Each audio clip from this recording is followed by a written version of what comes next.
Hello పిల్లలు, ఈరోజు మనం ఒక మంచి కథ విందాం. కథ పేరు పిరికి దుప్పి.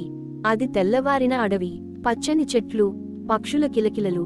ఆ అడవిలో ఒక తల్లి దుప్పి తన చిన్న దుప్పి పిల్లతో పాటు నెమ్మదిగా గడ్డి మేస్తూ తిరుగుతోంది. ఇద్దరూ ఎంత అందంగా ఉన్నారో. అడవంతా చాలా ప్రశాంతంగా ఉంది. అప్పుడే దొరరికం దూరం నుంచి వేటకుక్కలు మొరుగుతున్న శబ్దం వినిపించింది. తల్లి దుప్పి ఒక్కసారిగా భయపడింది. ఎటు చూసినా వేటకుక్కలు కనిపించవు, కాని ఆ శబ్దం మాత్రం ఇంకా ఇంకా దగ్గర పడుతున్నట్టు అనిపించింది. దుప్పిపిల్ల ఆశ్చర్యంగా అంది, అమ్మా, నీకు పెద్ద శరీరం ఉంది కదా, నువ్వు కుక్కల కంటే వేగంగా పరిగెడతావు, నీ దగ్గర కొమ్ములు కూడా ఉన్నాయి, అయితే ఎందుకు భయపడుతున్నావమ్మా? అది విన్న తల్లి దుప్పి కాస్త నవ్వింది. కానీ లోపల మాత్రం ఇంకా భయమే.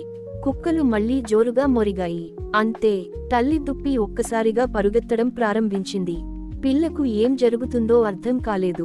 కాని అమ్మ పరిగెత్తే తాను వెంటనే అమ్మా ఆగు అని వెనకాలే పరుగెత్తింది.